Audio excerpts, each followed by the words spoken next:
اللي حاصل هو المفروض ما يكونش موجود عشان تبقى دي بيني لا لا ما لا هو يعني ده يعني مش ابني. انا عارف العلاقه دي الى اي مدى هي.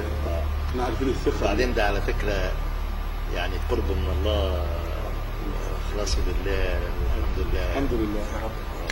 فتلاعب فتاح شخصيه الحقيقه احنا يعني بنعتبره من الاسس اللي مع حضرتك الدراع الاساسيه. طبعا يعني عشان نقول دراع يمين لكن الدراع كتير يعني ده من زمان يعني انا حاطط عيني عليه وهو لسه واضح. سيادتك برضه قدم كاساتك مشير. النتيجه ما تتغيرش، لان دي اذا حصلت ليس لها من دون الله كاشف. الموجه اللي موجوده موجه اضرام نيران لمن لا يقدر المسؤوليه.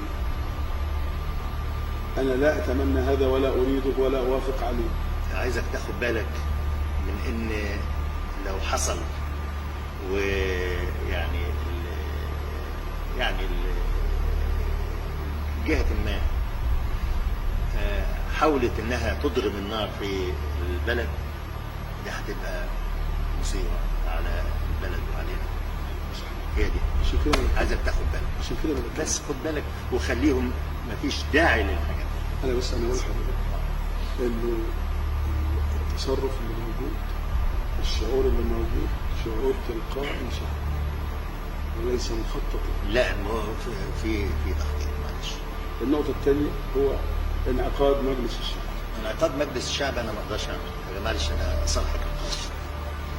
انعقاد هل انا اقدر اعمل حاجة دلوقتي في مجلس الشعب؟ حضرتك اعمل ايه؟ تلغي. لا انا ما اقدرش الغي. معلش مع احترامي ليه؟ ليس من سلطتي ان انا الغي القرار. لا هو حضرتك اللي اصدرت القرار. مش انا اللي اصدرت القرار.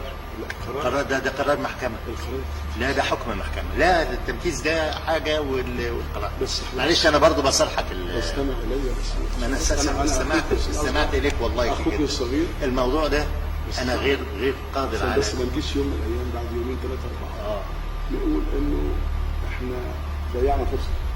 امال اعمل ايه؟ هو انا هطلع قرار اعمل ايه؟ ما انا هلغي حكم المحكمة. لا انا ما اقدرش اعمل كده. معلش مع احترامي. حكم المحكمة هيتطبق يا ستي، انا بقول لحضرتك ولكن هيتطبق بطريقة متفق عليها في مرحلة لاحقة. يعني ايه؟ بقول لحضرتك احنا لو انا اقترحت اقتراح واضح، احنا قدامنا منفذ 2 3. المنفذ الاولاني ان يتلغي القرار، ودي مسألة مش سهلة. الحاجة الثانية انه الموضوع يحال الى الفتوى والتشريع، ياخد فيه بعض الوقت لغاية ما يقول رأي. يا محمد بيه، ده انا باعتقادي مش انا بس، وانا لو جمعت دلوقتي المجلس وعرضت عليهم ما فيش حد هيوافق عليه. الموضوع ده مش موافق. معلش. اذا استشعر الناس زي ما انا بقول ان سدت كل المنافذ. ناس مين؟ الشعب، الناس اللي احنا عايشين معاهم. الناس والشعب انتوا برضه ما تاخدوش الفئه من الشعب اللي هي بتشوفوا الشعب كله بيقول ايه. ما احنا شايفين. اسمع كلامي. ما احنا شايفين. لا الشعب معظم الشعب بيقول كلام احنا تاني خالص. احنا شايفين. معظم الشعب بيقول كلام تاني خالص. النتيجة إذا تغيرت يا سيادة المشير مين اللي قال انها تتغير؟ سيؤدي هذا، أنا بقول لحضرتك مش يمكن سيؤدي هذا إلى حالة من الاضطراب لا نعرف إلى أي مدى ستذهب.